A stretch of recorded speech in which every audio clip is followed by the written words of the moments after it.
masi khangna akhoi politics taw tai ba aduna di handaki lakpa matam sida 27 da bo oiro 28 to bo 29 da bo oiro natraga khudak ta election bo laksilo akhoi amata oina lepaga sigumba sida mating pang mong ngongga ba government ma akhoi sabut kani adugi party da akhoi vote pi gina matam da akhoi khudong chaba phanggadoi natro adu natra ba politics harise अदुदा नत्रबा Manipur थुगाइबगे मोय यानगे मरमदि कैनोदा Moyna तरोगा government pier ने मोय पाइ तागदि मोय अपाम P ने न सोय तौनर मे अदु अदुगी पोतो ओइदोय नत्रबा अदि तादे अदुगी politics से अखोइना सानद्रि सि करिगिनो को अखोइ मदुगी स्टेन नमदे अखोइ लहुम थोक्त्रो यस यस अदुना मसिगी पोसि लेरिंग सिदा को होजि प्रेस बेंडेट पामिबो मोयदनो वाचे हाइबियोबा अखोइदा पोछि पीबा तातारगदे अखोइ सिसि तौगे हाइबियो हानसु अदुदने अखोइ मोय हाइबम लेरोय मरमदि कैनोदा सोइरेजि मोय लोइसरुगा ओयबा अदुने प्रजा पंगिङेदा प्रजागे अवाबसि उरिङेदा खुदोंजाबा लोक्संगे हाइबदुदि अमु अहेना मखाताना कैनो तौगे हाइबनि मखोइगी मतमदनि नगाकुकी खनरिदो नगाकुकी जा इंग साहजेरिदो नगाकुकी खनगिबा खनबदि लोइग्रे मोय रिहेबिलिटेट तौग्रबा मोय मखुनदा चंगनग्रबा हजि मुनग्रेने मोरेजि पुरा कुकीना मुनजलाबनि नगामदा चंगमद्रबनि मोय मसिबु मोय लमलो कुकीगी लमलाबसिबो अदन सी मोने हम Pong ngangi ba khoi matam diam thunu loisallira ba do pithoke bane ba adwa tawna hojiksi jo akhoi chochampur je akhoi mite mon sanga roi moria mon sanga roi di pislak ne ba pislak ko means moya sona kan tu ke ba adu ya bra ba hana makhoi chochampur da taba matam da moi lam kana de lege ba mite de le ba natro akhoi gi lam natabra ba se अदना सी याम लुबो politics नि सिदा याम नैना बसो आइदि फत्ता brand खल्लै को अदो नैना दा याद दा नैना बनि अदि मो मसिदै जा ताबिरिबा अखै मणिपुर गे अखंग है मयाम नसु न खन्ना बन नैना रिसिदा पॉइंट जी करिनो करि वालिगे जि तौरो ओना तैना न को मादि कांग्रेस नि मादि बीजेपी न तौ लैरेबा याम समना हाइबदा कमेंट पिरिबा मी सिंगसिगी क्वालिटी से असु कि मते फत्रे केम सात्रो तादि मोय नान तांथु गारमनि मीडिया सोशल मीडिया ओबि तांथु को यादबो वानि अदना यारगदी कमेंट पीबेबा मतमदसु अखोइ सिदि ज ngangjeriबो खोचरिसिंगी तुंगी अखोइ सिगि सोइग्रेना अदुदि सि मथंग कै तौबा हाइबदो मदु तौबो फै अदुगा सिदिसदा सोशल मीडिया हाइबसे it is not a place for politics की पोति नते अदुगा अखोइ जि याम वारबनी अखोइ से हिंगबा सिबगी क्वेश्चन सिदा लाबनी अखोइ गी लाइफम अखोइ चतपा ngमक्त्रबनी को अखोइ गी को क्वाइदगी लुबा लाइफम सिंग मुनमीना मुनबा होराबनी मसी यामना किनिंगाय बनेबा अदुना मसीगी पोचे अखोइ हुजिक सेंट्रल गवर्नमेंट अखोइना ग्यान वाखल जि तहानबम संगे करिगिदमक्तो नो असम कुइगर कांदा पार्लियामेंट करिगिदमक्ता मसे अखोइगी हुजिकी लेबा हाई कोर्ट के ऑर्डर न थोहन बने हाइदना मसी थोलिजि करिगिनो पाउदो लाना पी हाइरि नत्राबदो अदु अतोपमना मसीगी कनोगी को सिगुम्बा रिकमेंडेशन म थारो हाइबसिदी बीजेपी को वानते ममांगे गवर्नमेंट की मतम दला आमा बसे मने असिन नमसल लग लेदु कैनो मोयना हुजि पोकदा प्रजादा सिंदोक्तो बसे करिगिनो अदे तागदी मसीगी पोचे अदुम इलेक्शन ददी मी नुंसिनबा फते मी खनबा फै मरमदि कैनो द खनरिबा अमदि मोय वोट फंगे सुमाना तोबिगनो कनो थुवाइबिगनो प्रजा पुंजन गरबा पॉलिटिकल पार्टी मथा सानिंगानी प्रजा खनरबा मोगी नुंगाइनिंगाइनी मरमदि कैनो द खनरिबा अनि दु पुनबा यादबनिना अमदि मोगी फंगे सिगुम्बा पोत तोबिगनो खनरगा खन्ना हलगा पॉलिटिक्स तौबगी थबकसे तौबिगनो अदुगा अदुननेबा डेमोक्रेसी हाइबा गवर्नमेंट जे ख्वाइदगी फै हबजे ख्वाइदगी फत्तबा मौजु ओले हरजे मॉडर्न मतमदा हजि डेमोक्रेसी जु फरिबरने डेमोक्रेसी अफब करिनो आई जतम साद लागजगे जतम तुमसना कलमरोमदा हाइरिबा प्रेसिडेंट रूल जे था तरुक अमुक सांगदोरपगी मरमसी अखोगी यूनियन होम अफेयर्स की union minister of state Nityanand रायना मणिपुर प्रेसिडेंट रूल मखा ताना सांगदोकनबगी पुखतलदुना हाइबा वाफमदा मणिपुर हाउसिंग एडमिनिस्ट्रेशन की ओइबा थबक थौरमदा अहोबा लैरिबा मरमना पीआर असि तंगाई फदना सांगदोकपनी हाइबा स्टेटमेंट अमसु पीरी मजिदा ओजा तुमसागी मोता लैरिबा खोगी एडमिनिस्ट्रेशन की ओइबा अहोबा हाइसे एडमिनिस्ट्रेशन की ओइबा अहोबा लेबना प्रेसिडेंट रूल सी मखा ताना सांगदोकपनी हारिसी ओजा तुमसागी मोता अहोबा से करी करी अहोबा ओइगने हाबगी मोट लै ओजा तुमसागी पॉइंट ऑफ व्यू तंग धम्बियो होय सिबुदे अखोई कनगा खबर की कनोदा थोलकपदा अखोइना सम बारगा सम थेनबे वानी तसेंगना हुजिक पीआर से मखा ताना लाकप नत्रगा लाक्तबा मतंगसिदा आई सोसिदा खनबदा याम तोयना हाइग्रे पीआर से सोयदना सांगदोकनी मरमदि कनोदा हुजिक गवर्नमेंट लाकपै मतम यौद्रि मरमदि मणिपुर रूल ऑफ लॉ हमजनद्रि हाबसे मसिदैदा कराय करायदा करी करी वाटलिगे हायबसी वास तोगा मणिपुर पॉपुलर गवर्नमेंट लेरिंगदसुनी मणिपुर रूल ऑफ लॉ लेते प्रजाना होय खरनदी पॉपुलर गवर्नमेंट से पामे पामे हाय आइदि लोनउना पामंगदु मानदे मतममदा अखोय मणिपुर रूल ऑफ लॉ मांगक पसिबु सही क्या सुरगे नत्रा सो सांगी खर तौबा आदि लाइरबा प्रजा वाबा असुम चतबा थबा इंहांग तौ मतमदको सेंबा मतिक चाबा मी खंदबा सिगी पोट मयाम छि उरगदि तसेनाय ओजा कनो हाइगदनि पीआर मतमदा खतने को रिक्रूटमेंट तौ बोबदा मतममदा पीआर लांबा मतमदा साइको मतमदा खो पिउ तमे तमदा पिउ लेरिको मतमदा सिपाही मणिपुर पुलिस लौगी बसे कनो द लौबनि नाय कोइगे कांगलाद लौबनि निमित्तमक्ता हाइदोके ममिंग लेरे लेरे फावबा कोइ पुलिस ऑफिसर मयाम मतम मतमदा को एसआई ओना खनगे अदुमाय तौदना हुजिक सो दुमगा पीआर हाबसी हम तोना थंबा याबा पोट नते साइके कोइगे constitution na superior tham masi ko hana di am lai line tham mo masi ko na am na check laga masi sewar ma am pi dan masi maram di keno the democracy sa leba am da samaina ko gi ko elected government nat na sai ge ko gi sumba government se mo chin ba yaro have sina general law ne ko law gi fundamentals of law ne ko masi adu oi tar ga su masi tham da ya da na tham ko ne hoski matang sida aina haining madi ko pr si thamme thatru PR करके तौरगे मसेंद question हंग पीबरा याम हंगी को आई हाइदे हाइनिंद्रे मसे को आइने criticise तौब तारने हदक के हंगीबा मतमदुदा parliament को fudge fudge question कोई की लैंग्वेज की हंगी को कोई कनो से लैंग्वेज नते कोई उमंग लाय हरावगे हंगे से का यौरे न्यूज़ को हाप तबराइस असि जो हंगदबने तो अतोपमना आईडीपी से करम कांदा हंदलगदोनि महाबी क्वेश्चन से मसे पार्लियामेंट हंगदबसे करिगो अदुगा हजिक पीआर की थातरु की मनुंगसिदा अखोइगी लंबी थोंगसिको नेशनल हाईवे से फ्री ओइना चतनबा चतप याननबा करी करी एक्शन पाखत करगे ngasiबोग चलनदिसि करिगिनो पार्लियामेंट हंगब्रा हजिक सो हंगबा यादी पांगत्राइन थैदनि लोइदुरिसि असिगुंबा पॉइंटेड क्वेश्चन से करिगे हंगदबनो पीआर बु भागीरो नेने पीआर थमे हारगा अखोइ तौगदब वाली हारगा सांगदबा याब्रा अदुगिदमत नत्रबा अखोइना पार्लियामेंट की मिहु तखोइना थागलिसे मिहु चिंगदना मदुदा हुजिकी थोलागा हम लांगनी को गवर्नमेंट थबक तवेगा तौदेगा आईडीपी हंजलेगा पार्लियामेंट से हंगोबा यादब्रा पैसा के काइग्रे मो पैसा कनो तौरिब्रा हुजिबो सिबे लेपते को वखल की लाइना नादना अधिक असिदि यावरिबा मसागी को लाइक लाइसु तंबदा अंगांग जिगजि कमाय तमल्ली कराइदा तमल्ली काइदन को मसी यामना तौबो याय अधिक होजि लो उबो यादब मफम मयाम लेरि को तादन लेबा मसिना काइदोरेगा काइबसे मसी पार्लियामेंट से अदु हंगनब नत्रा अखोइना हंगबगी खुदोंग चाबा लेजे पीआर लेबगी दम पार्लियामेंट मणिपुरी क्वेश्चन हंगबा यारिने कम पॉपुलर गवर्नमेंट लेम तागदि असेंबली दा हंगदोइने असेंबली दबो कनाना पाखुम पीगे नमजली दु नत्रो अदा मोइना गवर्नमेंट सेमु काइतोजि करिनो मोइ पामिदो गवर्नमेंट सेमगा क्वेश्चन सोंग हंगदबा मोयाम हाइदाने मिनिट 5 दा लोइसली 10 दा लोइसली मदो अखोइगी पृथ्वी गायना से फागी सानबम लाबसिबो अखोइ गवर्नमेंट से थबक तौद्रे हारगा मदुदा सैसनबा मथंगदा अखोइ नों पाइबा मदु साननबा पोट नते हाबा अदु खक्तदा तौबिगनोबा अदु सगुदि पॉइंटेड क्वेश्चन हंबियो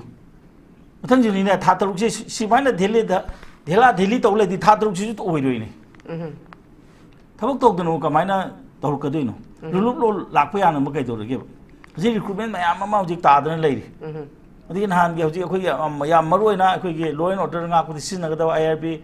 10 का 11 का आईआरबी हजि कैदोगरे मोइ ट्रेनिंग तौब लोइग्रबा म कराइदा थमे कमाइ डिप्लॉय तौरि दरकार लेबा तागदे अहेन फोर्स करगी लौदबनो सी अदिगे पुलिस की हांगदन लेबा फम क्या मेंजंगरे मसे हजि की मार्क से तौब याद्रो हजि याम बजन तौइ पीआर ले अतोब मतम द सुंगम ngमोइदो पीआर ले खांगदे ngamba ओके गवर्नमेंट की को खास लेन गवर्नमेंट की लमजिंग नम साजनबा कैथेन द करिदा अचो सांग साब मयाम हजि थुदे मसे पीआर के रूल ऑफ लॉ की मसे जो पार्ट अने मसे हम थागनिंगाइ ने अदो मसे हजि popular government hek laki da masi ba dile ko de ni madu da chena ba DC khang de ma khang transfer cha to ri tau na to ri ne ba se aduna masi ki pochi lai bani na hoji aina hajini mudi karai karai da khoge haibado adu nataba karai karai men jangrage se hana pakum pihan se karai karai di noi smai don watli haibado phare khoi yarage adu wataba noi na togi thabakti karai karai noi na moi hangbi yo parliament pu dhon bi yo piana khoi piana si togdana si gedi thabak pangthoi ko haibase let it be placed before the parliament madu oi da bang mangada madu privilege of ya du ne ba aduni adu pangang na ngang ba pangdau ko tawwa ai khara kan na nga ga na chumbe sakpa man ba ko adu gi pot tu di matam nate adu mase ai hiding de yam kan na adu handa pointed question se hangan ningi parliament de tang train thoi de loi gi do re mathang lakpa matam de mo winter session amuk la ni winter session lakpa de gi de mo ade gi de mo khoi matam je mo ai loi bi matam mo lak de ne ko aduna se amna tang na phang ba sidai da karam ba question hang si ge hai ba se kari gi da mukta makhoi se keno tau da bra ba hom wak tau da bra ba moi myam tanadana masi gidi hangasi masi gidi hangasi se masi tau da basi kari gino adu tau ro kan de ne ba akhoi de yam kana thajai ba handak si ko smai tau dana moi pr sangdok na ba tholak ta ta ri ka du sangdoi no kari gi necessity oi no ne tha truk tu kai du la gi ga je hangane ha bi wakhal ma khoi da phaujere me ba ko adu kem da tau gi de ade angsai ha do si hangre si question si hange paukum si thok le na ha bi di ta seng ha da di loen order ga mari le na ba edi problem de ei leta blank khale ba ko aduna sigi pochini adu hoji aina hajining budi PR thamba ya ba nate india je democracy chat pa leba amani adu thamda ya da na thammi ni thamminge marak sida PR chalai ba government se asi mathok to honsi mathok to hon ba ba se khoi na street ta law ba do tuna to wan ba mani asi parliament da mayam gi mang da question to matam da hang da ba ya khum da ba ya da ba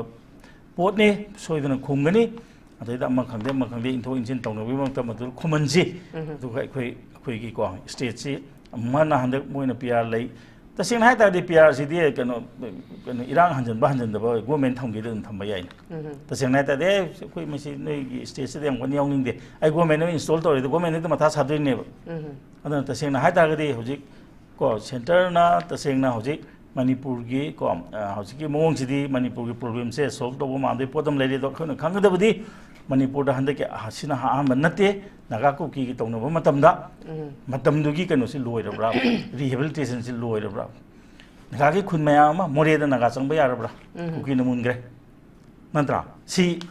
tumina le chali si kari gi no adu gi phibam du ra ba hande ta hanan ma to si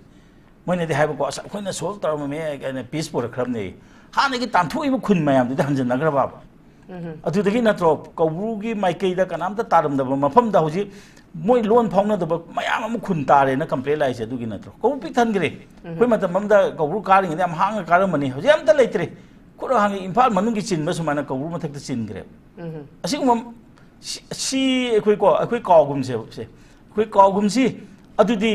अदुगुमतगिने भाउजिंग problem थोलेजे अदुना मसागे अखोइना को group अमना अखोइगी मतमदि याम थुना solve तौगे दु solve सुंदोक तौदे हौजिक पाउदा मखोइ मतमदुदा तांथोकिबा खुनसिंग हौजि हंजनद्री illegal immigration काम संग्रेबा अखोइ खंबा ngamdri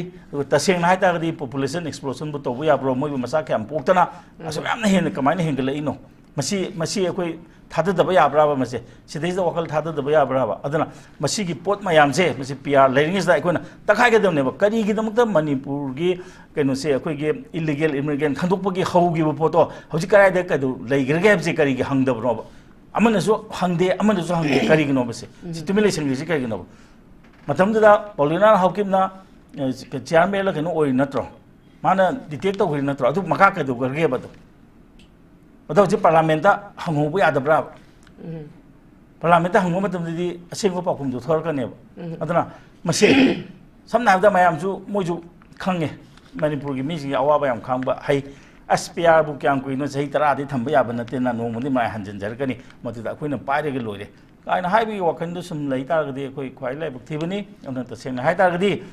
PR कुइने लेबे याब नते लेरिंगस PR मथौक तहनसि वहंग फजब वहंग हंगसि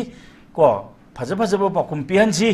अदुगा अदु खक्तदा मसागे अखोइगी लैरिबा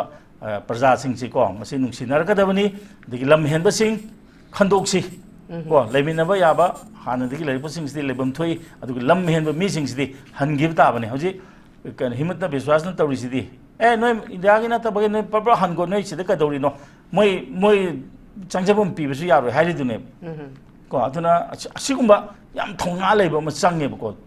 mani moi gi india gi pot na tabasing gi tanthopam change madeda amanasu as moi lei ta de khoi vote kar ni vote ke damang ta madu khudong jab longna na ba mi gi mapandagi lakko midu aigi sakum da pusalaga aigi imungi administration da yahon bai base mase asingbagi khudam nate adu amarom dai ta gadi madu da ne ba khoina mu nungai ra tri se o isi mu khoi gi poti natabani na mo de da hamuni akhoi da na bu khoi gi sa gi pot obani na khoi waja bai wani adena di mo gi di ama oiro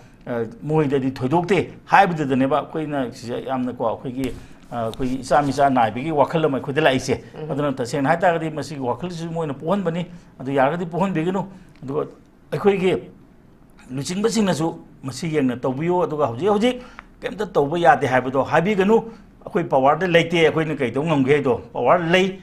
ꯅꯣꯏ ꯏꯂꯦꯛꯇꯦꯗ member ꯑꯃꯒꯤ power ꯂꯩ ꯑꯗꯨꯅ ꯄꯥꯔꯂꯥꯃꯦꯟꯇ ꯀꯣꯏꯁꯟ ꯍꯪꯕꯤꯌꯨ ꯀꯔꯤꯒꯤꯗꯃꯛꯇ ꯃꯣꯏꯅ ꯅꯍꯥꯟ ꯍꯥꯏꯕ ꯃꯃꯥꯡꯗ ꯇꯧꯈꯤꯕꯗꯣ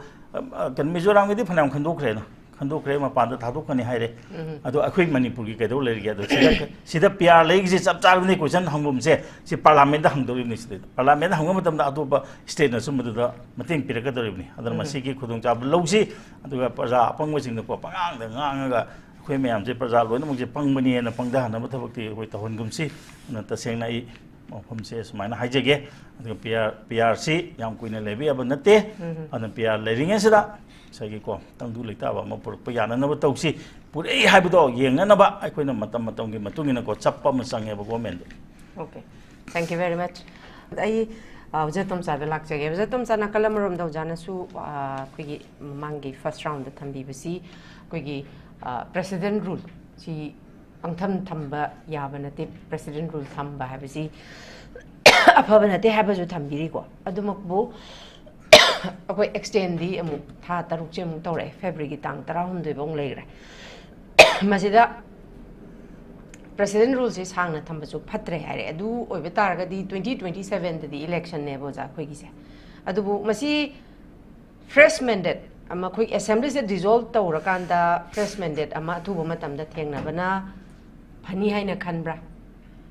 adu natragana akhoi gi president rules si phatrasu phatana upai leitraga di ngasagi loisan gadaba thabak mayam ama loisan dabana president rules extend tawi hairabani na khoi matam jing ngairaga 2027 gi election se dung ngairaga leibana phagadoribra chi batang do ja tomsa gi ba mot kari aina haningbati hoi president rule phatte taagasu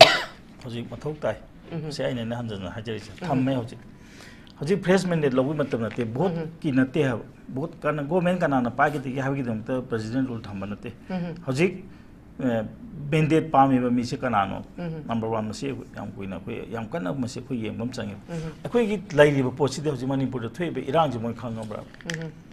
फाइने mandate पामी ने मोई mandate पामी बे सिंगी मतम दने बा हुजी ST की problem ST आदा कनो recommendation थारो इसे मोई कदो लेके असी वक्त मोई तो मिले तसे नोदा सांतना साहरी की मोई कोर्ट आय तो मोई कोर्ट चले हुजी कोर्ट ना इंटरवेन तो किसे कनो दा मतम हा मगे जजमेंट दा समाय तो असुकी मतम दा निमे असुबु मनु दा था सुबु दा रिकमेंडेशन थाव सीएम थाव हाइबदो मदुगी मतम दा लोथोकी बदने तसे नाय तागदी एस टी कमायना फंगदगे करी प्रोसेस संगदगे हाइबदे मसिदा हाइंद्रे तोंबो प्रोसेस हम लैको मदु जानदी केनोदा पार्लियामेंट असेंबली द खनगदमने ने खननिङाय लेते कोना अखोइगी तसेन हाइदागदी यामना को हाई केनो से मागी एक्सपर्ट बॉडी म सेमगा रिकमेंडेशन कौदा अखोइ ओबीसी गी तौगिबदो मदुगी चामानन तौगदबनी ओना तैनना मखोइना हानगी गवर्नमेंट गी मतमदा चेसे लाखु मतमदा मोइना केनोदा थादा सरले शेड्यूल ट्राइब की केनोदा कमीशन दा थादरुरे ओना तैनना लाए मु कमीशन मथौ नतेबा कमीशन दी एसटी चंगरब सिंगदो अदुगी वेलफेयर गी नते सेम बॉडी बने अनोबो चंगदगे हाबसे अदुदनेबा हौजिक केनोना हौजिंगना मंत्री न बुदि हाय को पार्लियामेंट हाबनी मोय प्रिविलेज तो आन बम लेको कोइनो चामखन क्रिटिसाइज तो बमते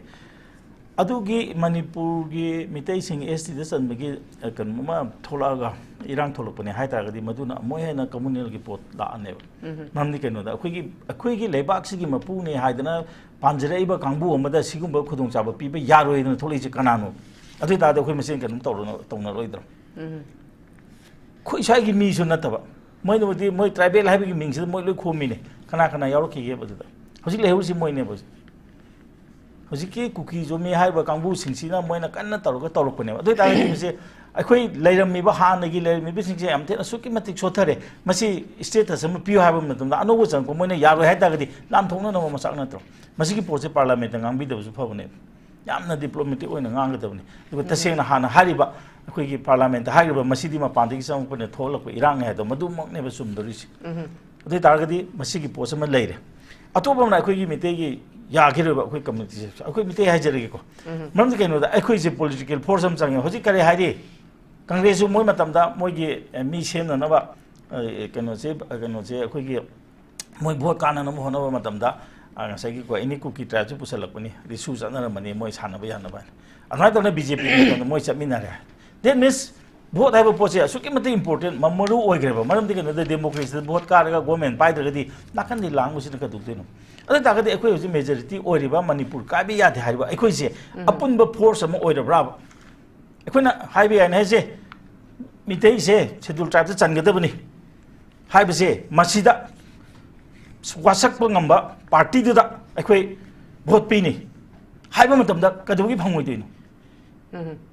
ꯑꯗꯣ ꯍꯧꯖꯤꯛ ꯑꯩꯈꯣꯏꯅ ꯄꯣꯄꯨꯂꯔ ꯃꯦꯟꯗꯦꯠ ꯍꯥꯏꯁꯦ ꯀꯩꯅꯣ ꯑꯩꯈꯣꯏ ꯃꯌꯥꯝꯁꯦ ꯈꯟꯅꯍꯟꯒꯦ ꯍꯥꯏꯔꯣ ꯍꯟꯗꯛ ꯇꯁꯦꯡꯅ ꯍꯥꯏ ꯇꯥꯔꯒꯗꯤ ꯄꯣꯄꯨꯂꯔ ꯀꯩꯅꯣꯁꯦ ꯑꯩꯈꯣꯏꯒꯤ ꯍꯧꯖꯤꯛ ꯏꯂꯦꯛꯁꯟ ꯇꯧꯔꯒ ꯑꯅꯧꯕ ꯃꯦꯟꯗꯦꯠ ꯑꯃ ꯂꯧꯒꯦ ꯍꯥꯏꯁꯦ ꯈꯟꯅꯔꯤꯉꯩꯁꯤꯗ ꯁꯨꯃꯥꯏꯅ ꯍꯟꯗꯛ ꯀꯨꯀꯤ ꯏꯔꯥꯡ ꯇꯧꯔꯤꯉꯩꯗ ꯀꯨꯀꯤꯒꯤ ꯀꯦꯟꯗꯤꯗꯦꯠ ꯊꯥꯗꯣꯛꯇꯦꯅ ꯀꯦꯟꯗꯤꯗꯦꯠ ꯊꯥꯗꯣꯛꯄ ꯌꯥꯔꯣꯏ ꯚꯣꯠ ꯈꯣꯝꯅꯔꯛꯄꯗ ꯑꯩꯈꯣꯏꯒꯤ ꯀꯩꯅꯣ ꯀꯥꯏꯒꯤꯅꯤ ꯑꯩꯈꯣꯏꯒꯤ ꯑꯗꯨꯅꯗꯤ ꯑꯩꯈꯣꯏ ꯀꯪꯒ꯭ꯔꯦꯁꯇ ꯁꯧꯒꯠꯂꯦ ꯍꯥꯏꯗꯅ ꯗꯥꯏꯔꯦꯛ ꯁꯧꯒꯠꯈ꯭ꯔꯤ ꯅꯠꯇ꯭ꯔꯣ ꯁꯤ ꯂꯩꯔꯤꯉꯩꯁꯤꯗ ꯑꯩꯈꯣꯏꯒꯤ ꯃꯅꯤꯄꯨꯔ ꯀꯥꯏꯕ ꯌꯥꯔꯣꯏ ꯍꯥꯏꯔꯤꯕ ꯑꯩꯈꯣꯏꯅ ꯑꯩꯈꯣꯏꯒꯤ ꯀꯦꯟꯗꯤꯗꯦꯠꯇꯨꯗ ꯅꯠꯇ꯭ꯔꯒ ꯄꯣꯂꯤꯇꯤꯀꯦꯜ ꯄꯥꯔꯇꯤꯗꯨꯗ ꯐꯖꯅ ꯉꯥꯡꯅꯔꯒ ꯑꯩꯈꯣꯏꯒꯤ ꯑꯄꯥꯝꯕ ꯇꯧ ꯑꯩꯈꯣꯏ ꯅꯣꯏꯗ ꯚꯣꯠ ꯄꯤꯒꯦ ꯍꯥꯏꯕ ꯑꯃ ꯆꯪꯗ꯭ꯔꯥꯕ ꯑꯁꯤꯃꯛ ꯅꯠꯇ꯭ꯔꯥꯕ ꯍꯧꯖꯤꯛ ꯑꯩꯈꯣꯏꯒꯤ ꯕꯤ ꯖꯦ ꯄꯤꯅ ꯏꯟꯗꯤꯌꯥ ꯁꯦꯝꯃꯛꯏꯁꯦ ꯃꯣꯏꯅ ꯇꯧꯕ ꯃꯇꯝꯗ ꯑꯩꯈꯣꯏ ꯃꯥꯏꯅꯣꯔꯤꯇꯤ ꯑꯦꯄꯤꯁꯃꯦꯟꯅ ꯏꯟꯗꯤꯌꯥꯁꯦ ꯀꯥꯏꯍꯟꯗꯧꯔꯦ ꯍꯥꯏꯅ ꯇꯧꯔꯒ ꯑꯩꯈꯣꯏ ꯏꯟꯗꯤꯌꯥ ꯃꯅꯨꯡꯗ ꯍꯤꯟꯗꯨꯁꯤꯡꯁꯦ ꯃꯦꯖꯣꯔꯤꯇꯤ ꯑꯣꯏꯅ ꯑꯋꯥꯕ ꯃꯌꯥꯝ ꯑꯃ ꯅꯪꯉꯦ ꯍꯥꯏꯔꯒ ꯃꯣꯏ ꯑꯁꯤ ꯁꯦꯝꯃꯛꯄ ꯃꯇꯝꯗ ꯀꯥꯡꯕꯨ ꯑꯃꯅ ꯑꯁꯤ ꯀꯝꯃꯨꯅꯦꯜ ꯄꯣꯂꯤꯇꯤꯛꯁ ꯇꯧꯋꯦ ꯍꯥꯏꯔꯅꯦꯕ ꯍꯧꯖꯤꯛ ꯎꯅꯦ ꯑꯩꯈꯣꯏ ꯃꯦꯖꯣꯔꯤꯇꯤ ꯑꯣꯏꯕ ꯑꯩꯈꯣꯏꯒꯤ ꯂꯥꯏꯐꯝꯁꯦ ꯃꯥꯡꯉꯛꯑꯕꯅꯦꯕ ꯀꯩꯅꯣ ꯀꯥꯕ ꯀꯧꯕ꯭ꯔꯨ ꯀꯥꯕ ꯉꯝꯗ꯭ꯔꯕꯅꯤ ꯀꯩꯅꯣ ꯈꯨꯔꯨꯝꯕ ꯉꯝꯗ꯭ꯔꯕꯅꯤ ꯍꯧꯖꯤꯛ ꯀꯣ ꯑꯩꯈꯣꯏꯒꯤ ꯊꯥꯡꯖꯤꯡ ꯈꯨꯔꯨꯝꯕ ꯉꯝꯗ꯭ꯔꯕꯅꯤ ꯁꯤꯒꯤ ꯃꯇꯝꯁꯤꯗ ꯑꯩꯈꯣꯏ ꯃꯣꯏꯅ ꯇꯧꯔꯤꯁꯦ ꯇꯧꯔꯨꯅꯨ ꯍꯥꯏ ꯀꯥꯟꯗ ꯑꯩꯈꯣꯏꯁꯤꯕꯨ ꯀꯝꯃꯨꯅꯦꯜ ꯑꯣꯏ ꯍꯥꯏꯗꯣꯔꯤꯕ꯭ꯔꯥ ꯑꯗꯨ ꯆꯞ ꯃꯥꯟꯅꯩ ꯏꯟꯗꯤꯌꯥꯗ ꯊꯣꯛꯏꯕ ꯍꯤꯟꯗꯨꯁꯤꯡꯅ ꯅꯪꯉꯤꯕ ꯑꯋꯥꯕꯗꯨꯒ ꯁꯤꯗꯩꯁꯤꯗ ꯑꯩꯈꯣꯏ ꯃꯤꯇꯩꯅ ꯍꯥꯏꯅ ꯅꯪꯉꯤꯕ ꯑꯋꯥꯕꯁꯤ ꯀꯔꯤ ꯈꯦꯠꯅꯔꯤꯒꯦ ꯑꯗꯨꯅ ꯃꯁꯤ ꯈꯪꯅ ꯑꯩꯈꯣꯏ ꯄꯣꯂꯤꯇꯤꯛꯁ ꯇꯧꯕ ꯇꯥꯏꯌꯦꯕ ꯑꯗꯨꯅꯗꯤ ꯍꯟꯗꯛꯀꯤ ꯂꯥꯛꯄ ꯃꯇꯝꯁꯤꯗ 27ꯗꯕꯨ ꯑꯣꯏꯔꯣ 28ꯗꯕꯨ ꯑꯣꯏꯔꯣ 29ꯗꯕꯨ ꯑꯣꯏꯔꯣ ꯅꯠꯇ꯭ꯔꯒ ꯈꯨꯗꯛꯇ ꯏꯂꯦꯛꯁꯟꯕꯨ ꯂꯥꯛꯁꯤꯜꯂꯣ ꯑꯩꯈꯣꯏ ꯑꯃꯠꯇ ꯑꯣꯏꯅ ꯂꯦꯞꯄꯒ ꯁꯤꯗ ꯃꯇꯦꯡ ꯄꯥꯡꯕ ꯉꯝꯒꯗꯕ ꯒꯣꯔꯃꯦꯟꯗꯨꯃ ꯑꯩꯈꯣꯏ ꯁꯧꯒꯠꯀꯅꯤ ꯑꯗꯨꯒꯤ ꯄꯥꯔꯇꯤꯗ ꯑꯩꯈꯣꯏ ꯚꯣꯠ ꯄꯤꯒꯅꯤ ꯍꯥꯏꯕ ꯃꯇꯝꯗ ꯑꯩꯈꯣꯏ ꯈꯨꯗꯣꯡꯆꯥꯕ ꯐꯪꯒꯗꯣꯏ ꯅꯠꯇ꯭ꯔꯣ ꯑꯗꯨ ꯅꯠꯇ꯭ꯔꯥꯕ ꯄꯣꯂꯤꯇꯤꯛꯁ ꯍꯥꯏꯔꯤꯁꯦ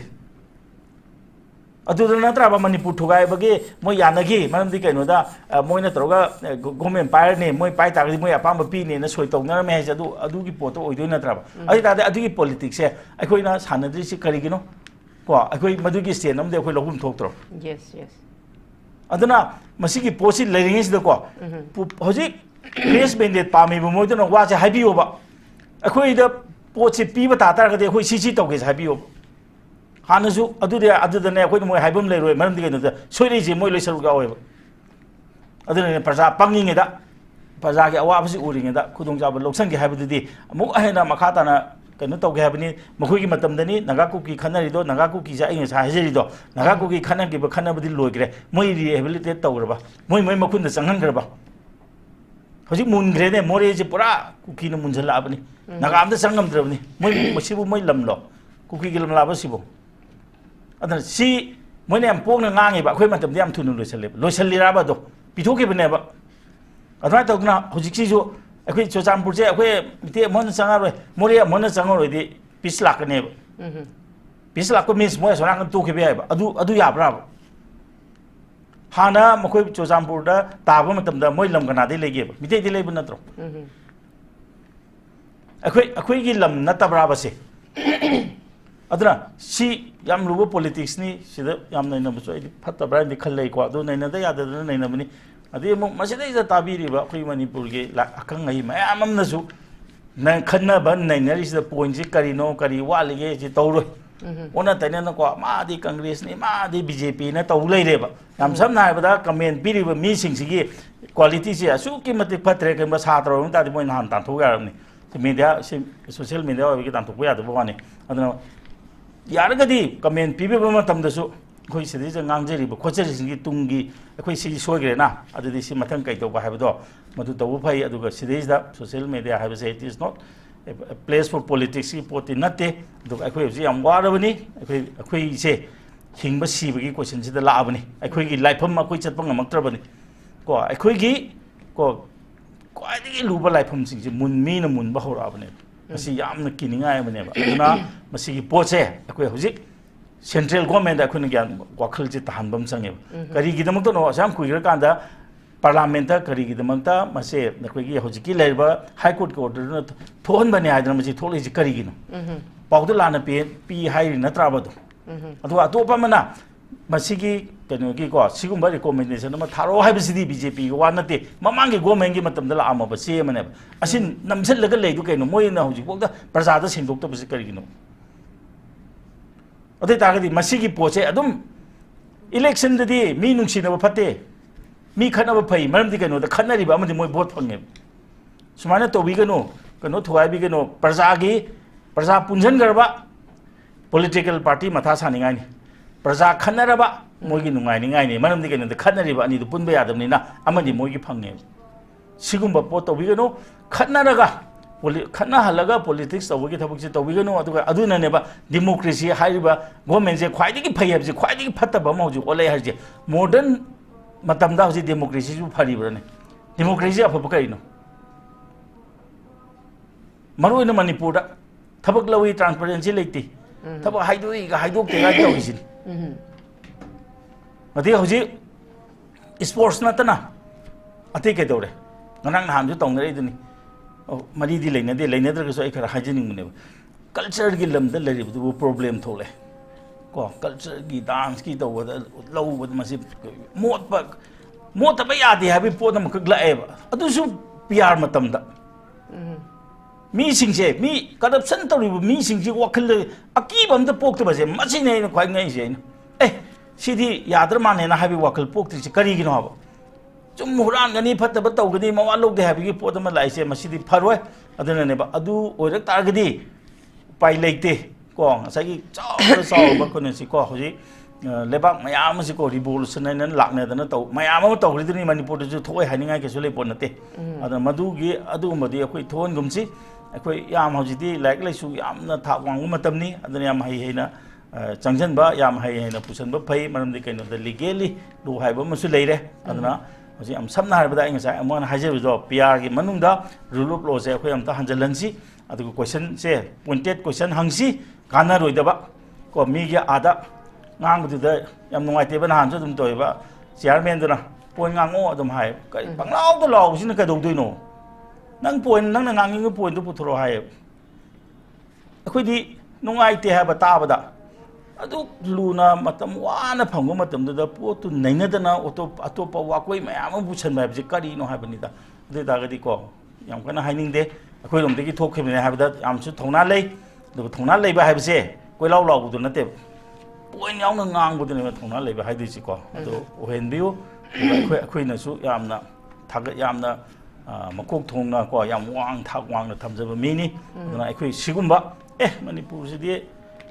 akhoi ge lang mai nong kan ge da men man dem da ta de ha ba do matung khotang de khoi hayen gum si adu hoji pr leringis da pr mathok to hon si akhoi ge lebak ta moina sana han gum si adu ga hoji ki leiba sai gi ko akhoi gi core issue hai tare ko core issue sa hai gi do core issue pahen si adu ga sai gi hoji ki akhoi ge keno da ga pusalei do ko akhoi ge hoji ngarang na han ge keno da parliament schedule task ke schedule tribe ki wahai ki puchale je kari nim to hoji bodi schedule tribe ki project min election ba je kari no ba nan court na hai ki do madu ꯀꯩꯅꯣ ꯇꯧꯅꯣꯅ ꯀꯩꯁꯨ ꯍꯥꯏꯗ꯭ꯔꯦꯅ central ꯒꯣꯔꯃꯦꯟꯅ ꯏꯔꯩꯁꯦ ꯉꯁꯤꯐꯥꯎꯗ state ꯒꯣꯔꯃꯦꯟꯅ ꯊꯧꯁꯥꯗꯗꯅ ꯂꯩꯔꯤꯁꯦ ꯀꯩꯒꯤꯅꯣꯕ ꯑꯃꯒꯤ ꯃꯇꯝꯗꯁꯨ ꯊꯧꯁꯥꯔꯝꯗ꯭ꯔꯦ ꯑꯃꯒꯤ ꯃꯇꯝꯗꯁꯨ ꯃꯥꯏ ꯄꯥꯡꯊꯣꯛꯑꯝꯗ꯭रे ꯍꯧꯖꯤꯛꯇꯤ ꯄꯤ ꯑꯥꯔꯒꯤ ꯃꯇꯝꯅꯤ ꯄꯤ ꯑꯥꯔꯒꯤ ꯃꯇꯝꯗ ꯑꯃꯨꯛꯇ ꯇꯧꯍꯟꯁꯦꯕ ꯑꯗꯨꯒ ꯑꯩꯈꯣꯏ ꯍꯧꯖꯤꯛ ꯑꯩꯈꯣꯏ ꯀꯩꯅꯣꯁꯦ ꯑꯦꯁ ꯇꯤꯁꯦ ꯃꯄꯨꯡ ꯐꯥꯍꯟꯁꯤ ꯀꯣ ꯃꯩꯇꯩꯁꯤꯡꯒꯤ ꯑꯗꯨ ꯅꯠꯇ꯭ꯔꯒꯗꯤ ꯑꯩꯈꯣꯏ ꯁꯦꯐꯒꯥꯔꯗ ꯂꯩꯇꯦ ꯑꯗꯒꯤ ꯑꯇꯣꯞꯄ ꯑꯃꯅ ꯑꯩꯈꯣꯏꯒꯤ ꯀꯩꯅꯣ ꯁꯦꯗꯨꯜ ꯇ꯭ꯔꯥꯏꯕ ꯑꯣꯏꯅ ꯂꯩꯔꯤꯕ ꯃꯔꯛꯁꯤꯗ ꯂꯩꯔꯤꯕ ꯑꯩꯈꯣꯏꯒꯤ ꯀꯣ ꯀꯩꯅꯣꯁꯦ ꯃꯥꯒꯤ ꯔꯤꯖꯥꯔꯕꯦꯁꯟ ꯁ꯭ꯇꯥꯏꯜꯁꯦ ꯍꯣꯡꯗꯣꯛꯍꯟꯁꯤ ꯍꯧꯖꯤꯛ ꯇ꯭ꯔꯥꯏꯕ ꯋꯥꯏꯁ ꯔꯤꯖꯥꯔꯕꯦꯁꯟ ꯇꯧꯗ ꯇꯥꯔꯒꯗꯤ ꯇ꯭ꯔꯥꯏꯕ ꯑꯃꯈꯛꯇꯅ ꯃꯌꯥꯝꯁꯦ ꯂꯣꯏꯅꯃꯛ ꯆꯥꯊꯣꯛꯄꯗꯧꯅ ꯇꯧꯕ ꯑꯃ ꯌꯥꯎꯔꯛꯑꯦꯕꯀꯣ ꯑꯗꯨꯅ ꯃꯁꯤꯁꯨ ꯑꯩꯈꯣꯏ ꯀꯩꯅꯣꯁꯦ ꯃꯦꯖꯣꯔꯤꯇꯤ ꯀꯝꯃꯨꯅꯤꯇꯤꯗ ꯃꯁꯤꯗꯤ ꯌꯦꯡꯕ ꯇꯥꯏꯕ ꯑꯗꯨꯒ ꯑꯩꯈꯣꯏ ꯇꯨꯃꯤꯟꯅ ꯂꯩꯕ ꯌꯥꯗꯦ ꯄꯣꯂꯤꯇꯤꯛꯁꯥꯟ ꯃꯊꯧ ꯇꯧꯁꯅꯨ ꯑꯗꯨꯒ ꯑꯩꯈꯣꯏ ꯁꯤꯚꯤꯜ ꯁꯣꯁꯥꯏꯇꯤ ꯑꯣꯔꯒꯅꯥꯏꯖꯦꯁꯟ ꯍꯥꯏꯕꯁꯦ ꯄ꯭ꯔꯖꯥꯒꯤ ꯃꯃꯥꯏꯅꯤꯀꯣ ꯃꯣꯏ ꯊꯕꯛ ꯇꯞꯊꯕ ꯁꯨꯡꯌꯥ ꯌꯥꯗꯦ ꯑꯗꯣ ꯃꯈꯣꯏ ꯌꯥꯝ ꯆꯥꯎꯕ ꯊꯧꯗꯥꯡ ꯂꯩ ꯑꯗꯣ ꯁꯤꯚꯤꯜ ꯁꯣꯁꯥꯏꯇꯤ ꯑꯣꯔꯒꯅꯥꯏꯖꯦꯁꯟꯁꯤꯡꯗ ꯑꯩꯈꯣꯏ ꯃꯇꯦꯡ ꯄꯥꯡꯕ ꯇꯥꯏ ꯃꯣꯏꯗ ꯑꯩꯈꯣꯏꯅ ꯃꯣꯔꯦꯜ ꯁꯄꯣꯔꯠ ꯑꯦꯟ ꯐꯤꯖꯤꯀꯦꯜ ꯁꯄꯣꯔꯠꯁꯨ ꯑꯩꯈꯣꯏ ꯄꯤꯕ ꯇꯥꯏ ꯑꯩ ꯃꯁꯤꯗꯪ ꯍꯥꯏꯖꯒꯦ Okay.